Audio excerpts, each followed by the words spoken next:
Okay, ஒரு படம் பண்ண மாட்டேன்னு ஓட்டாரு. ஓடினவரை வந்து ஒரு ஏதோ ஒரு படமா நான் வந்து போய் ட்ரை பண்ணுறப்போ பேசிட்டே இருந்தோம், ரொம்ப நாள் பேசிட்டே இருந்தோம். படம் பண்ணலாம்னு சொல்லிட்டு அட்வான்ஸ் மட்டும் தரமாட்டேன்றாரு. ஆனால் நல்லா இருக்குது, படம் பண்ணலாம்னு சொல்லிட்டே இருந்தார். அப்புறம் என்ன பண்ணாருன்னா, ஏதோ ஒரு படம் போயிட்டு ப்ரிவியூ பார்க்க போயிட்டார். பாதி படம் முடிச்சிருந்தது. இவர் கூப்பிட்டு ஒரு 1 கோடி ரூபாய் கொடுத்தீங்களா படத்தை முடிச்சிடலான்னு சொல்லிட்டு அவர் கூப்பிட்டு காட்டியிருக்காங்க. அந்த படம் பார்த்துட்டு அப்படியே ஓடிட்டார் அவர்.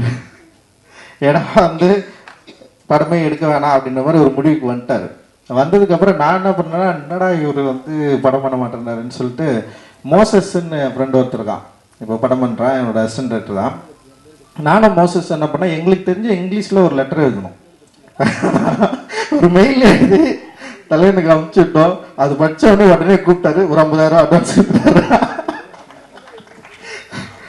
அவ்வளோ கான்ஃபிடென்ட்டாக ஒரு மெயில் அனுப்பிச்சோம். ஸோ அந்த மெயிலேருந்து இது ஃபுட்பால் இருக்கு, கிக் அடிக்கிறதுக்கு நான் ரெடியாக இருக்கிறேன், கிரவுண்டு தான் இல்லை, அந்த கிரவுண்டு ரெடி பண்ணி கொடுங்கன்னு சொல்லிட்டு அது மாதிரி ஒரு ஒரு ஒரு லெட்டர் ஒன்று அந்த மெயில் பண்ணோம். மெயில் பண்ணோடனே வந்து உடனே கூப்பிட்டு வந்து அட்வான்ஸ் கொடுத்தாரு. அப்படி தான் எங்கள் லைஃப் வந்து ஆரம்பிச்சது.